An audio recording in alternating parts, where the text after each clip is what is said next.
ନମସ୍କାର ଦର୍ଶକ ବନ୍ଧୁ, ଜୟ ଜଗନ୍ନାଥ। ବନ୍ଧୁଗଣ, ହିନ୍ଦୁ ଧର୍ମରେ ଅନେକ ପର୍ବପର୍ବାଣି ପାଳନ କରାଯାଇଥାଏ। ଏହି ପର୍ବପର୍ବାଣିର ନିଜର କିଛି ମହତ୍ତ୍ୱ ରହିଛି। ତେବେ ଏହା ବର୍ଷର ପ୍ରଥମ ମାସରୁ ହିଁ ଆରମ୍ଭ ହୋଇଯାଇଥାଏ। ଆସନ୍ତା 14 ତାରିଖରେ ସାରା ଦେଶରେ ମକର ସଂକ୍ରାନ୍ତି ପାଳନ କରାଯିବ। ମକର ସଂକ୍ରାନ୍ତି ପ୍ରତିବର୍ଷ ପୌଷ ମାସରେ ପାଳନ କରାଯାଇଥାଏ। ମକର ସଂକ୍ରାନ୍ତି ଦିନ ସୂର୍ଯ୍ୟ ମକର ରାଶିରେ ପ୍ରବେଶ କରିଥାନ୍ତି ଏବଂ ଏହି ଦିନଠାରୁ ସୂର୍ଯ୍ୟଙ୍କ ଉତ୍ତରାୟଣ ଗତି ଆରମ୍ଭ ହୋଇଥାଏ।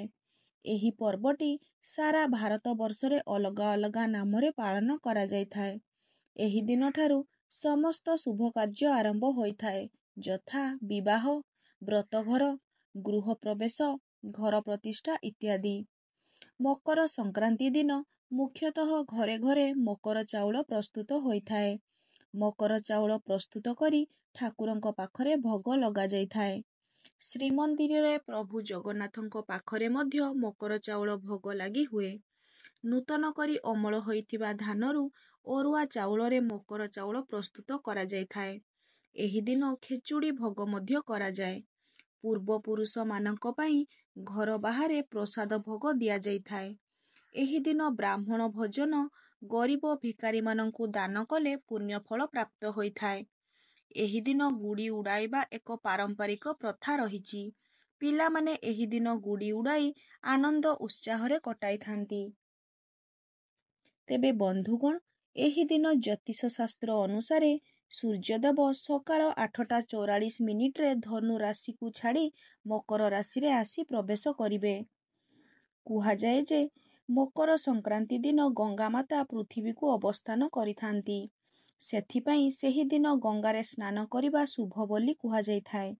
ତେଣୁ ବନ୍ଧୁଗଣ, ଏହି ଦିନ ସକାଳୁ ସକାଳୁ ସୂର୍ଯ୍ୟଙ୍କୁ ଅର୍ଘ୍ୟ ନିଶ୍ଚିତ ପ୍ରଦାନ କରନ୍ତୁ। ଏହି ଦିନ ନିଜର ମନସ୍କାମନା କହି ଗୋଟିଏ ଲୋଟାରେ ଜଳ, ଗଙ୍ଗା ଜଳ, କଞ୍ଚା କ୍ଷୀର, କଳା ରାଶି ଏବଂ ଲାଲ ଚନ୍ଦନ ପକାଇ ସୂର୍ଯ୍ୟ ଦେବତାଙ୍କୁ ଅର୍ଘ୍ୟ ପ୍ରଦାନ କରନ୍ତୁ। ସୂର୍ଯ୍ୟଙ୍କୁ ଅର୍ଘ୍ୟ ଦେବା ପରେ ନିଶ୍ଚିତ ଭାବେ ସୂର୍ଯ୍ୟ ମନ୍ତ୍ର ପାଠ କରନ୍ତୁ। ଏହାଦ୍ୱାରା ଆପଣଙ୍କୁ ସୂର୍ଯ୍ୟଦେବଙ୍କର କୃପା ମିଳିବ। ମକର ସଂକ୍ରାନ୍ତି ଦିନ ଦାନ କରିବା ବେଶ୍ ଶୁଭ ହୋଇଥାଏ। ଏହି ଦିନ ଆପଳ କମ୍ବଳ, ନାଲି କପଡ଼ା, ନାଲି ରଙ୍ଗର ମିଠା, ଚିନାବାଦାମ, ଚାଉଳ, ମୁଗ ଡାଲି ଆଦି ଦାନ କରିବା ଉଚିତ।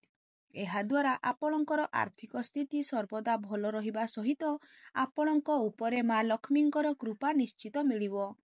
ଯଦି ଆପଣ ସୌଭାଗ୍ୟ ପ୍ରାପ୍ତ କରିବା ପାଇଁ ଚାହୁଁଛନ୍ତି, ତେବେ ଗାଈକୁ ଏହି ଦିନ ସବୁଜ ଘାସ ଦିଅନ୍ତୁ। ଏପରି ମାନ୍ୟତା ରହିଛି ଯେ ଗାଈ ଭିତରେ ଦେବାଦେବୀଙ୍କର ବାସ ରହିଛି।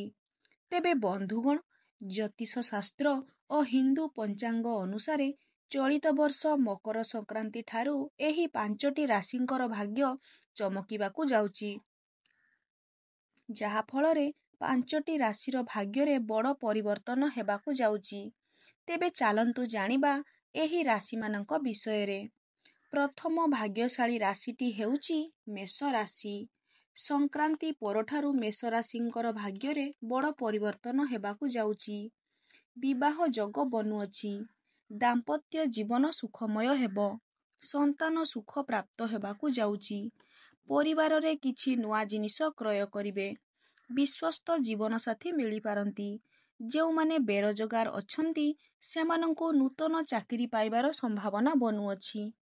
ଲମ୍ବା ସମୟ ଧରି ଅଟକି ରହିଥିବା କାର୍ଯ୍ୟ ସମ୍ପୂର୍ଣ୍ଣ ରୂପେ ପୂରା ହେବ। ବିଦ୍ୟାର୍ଥୀମାନେ ପାଠପଢ଼ାରେ ମନୋଯୋଗ ଦେବେ। ଚାକିରିରେ ପଦୋନ୍ନତି ହେବାର ଯୋଗ ବନୁଅଛି। ବ୍ୟବସାୟରେ ଭଲ ଲାଭ ହେବ। ମନରେ ଯୋଜନା କରାଯାଉଥିବା କାର୍ଯ୍ୟ ସମାପ୍ତ ହେବ। ସାଙ୍ଗମାନଙ୍କ ସହିତ ମନୋରଞ୍ଜନର ସହିତ ସମୟ ଅତିବାହିତ ହେବ। ଦ୍ୱିତୀୟ ଭାଗ୍ୟଶାଳୀ ରାଶିଟି ହେଉଛି ସିଂହ ରାଶି। ଏହି ରାଶିମାନଙ୍କର ଭାଗ୍ୟରେ ମଧ୍ୟ କିଛି ବଡ଼ ପରିବର୍ତ୍ତନ ହେବାକୁ ଯାଉଛି। ଆପଣଙ୍କ ପରିଶ୍ରମ ସଫଳତାର ବାଟ ଦେଖାଇବ। ବ୍ୟବସାୟରେ ଭଲ ଲାଭ ପାଇବେ।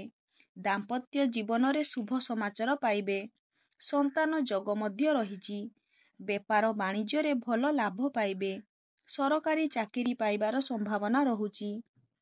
ତୃତୀୟ ଭାଗ୍ୟଶାଳୀ ରାଶିଟି ହେଉଛି ମକର ରାଶି। ଏହି ରାଶିମାନଙ୍କର ଭାଗ୍ୟ ମକର ସଂକ୍ରାନ୍ତି ପରଠାରୁ ସମ୍ପୂର୍ଣ୍ଣ ରୂପେ ବଦଳିବାକୁ ଯାଉଅଛି। ଶୁଭ ସମ୍ବାଦ ପାଇବାର ସମ୍ଭାବନା ରହୁଛି। ଯାହା ଇଚ୍ଛା କରିବେ ତାହା ପାଇବେ। ସ୍ୱାସ୍ଥ୍ୟ ସମସ୍ୟାରୁ ମୁକ୍ତି ମିଳିଯିବ। ଅଟକି ରହିଥିବା ପ୍ରତ୍ୟେକଟି କାମ ସମ୍ପୂର୍ଣ୍ଣ ରୂପେ ପୂରା ହେବାକୁ ଯାଉଅଛି। କ୍ୟାରିୟରରେ ନୂଆ ସୁଯୋଗ ପାଇବେ। ନୂତନ କାମ ହାତକୁ ନେଇପାରନ୍ତି। ଧନ ଲାଭର ଯୋଗ ବନୁଅଛି। ସବୁ ଦିଗରୁ ଧନ ଲାଭ କରିବାର ରାସ୍ତା ମିଳିଯିବ। ବିନିଯୋଗରୁ ଭଲ ଲାଭ ପାଇବାର ସମ୍ଭାବନା ରହୁଛି। ପରିବାରର ସହଯୋଗରେ କିଛି ନୂଆ କାର୍ଯ୍ୟ ଆରମ୍ଭ ହେବାର ସମ୍ଭାବନା ରହୁଛି। ବ୍ୟବସାୟରେ ଲାଭ ହେବ। ପାରିବାରିକ ଜୀବନରେ ସୁଖ ସମୃଦ୍ଧି ବୃଦ୍ଧି ହେବ। ଋଣ କରଜରୁ ଏହି ରାଶିର ବ୍ୟକ୍ତିମାନଙ୍କୁ ମୁକ୍ତି ମିଳିଯିବ।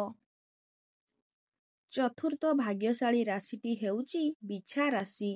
ଏହି ରାଶିର ବ୍ୟକ୍ତିବିଶେଷମାନଙ୍କ ପାଇଁ ମକର ସଂକ୍ରାନ୍ତି ପରଠାରୁ ଅତ୍ୟନ୍ତ ଅନୁକୂଳ ରହିବ। ଆପଣଙ୍କୁ ନିଜ କାର୍ଯ୍ୟରେ ସଫଳତା ପ୍ରାପ୍ତ ହେବ।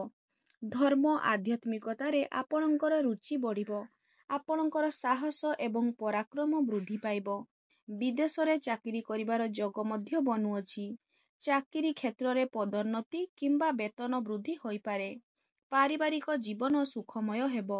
ସବୁ ଦିଗରୁ ସଫଳତା ପ୍ରାପ୍ତ କରିବେ। ପଞ୍ଚମ ଭାଗ୍ୟଶାଳୀ ରାଶିଟି ହେଉଛି ମିଥୁନ ରାଶି। ଏହି ରାଶିର ବ୍ୟକ୍ତିବିଶେଷମାନଙ୍କ ପାଇଁ ମକର ସଂକ୍ରାନ୍ତି ପରଠାରୁ ଅତ୍ୟନ୍ତ ଶୁଭମୟ ରହିବ।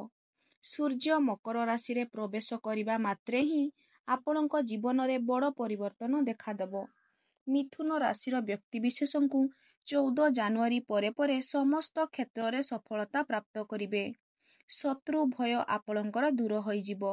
ଆପଣଙ୍କୁ ଆକସ୍ମିକ ଧନ ଲାଭର ଯୋଗ ବନୁଅଛି। ବ୍ୟବସାୟରେ ପ୍ରଚୁର ମାତ୍ରାରେ ଲାଭ ପାଇବେ।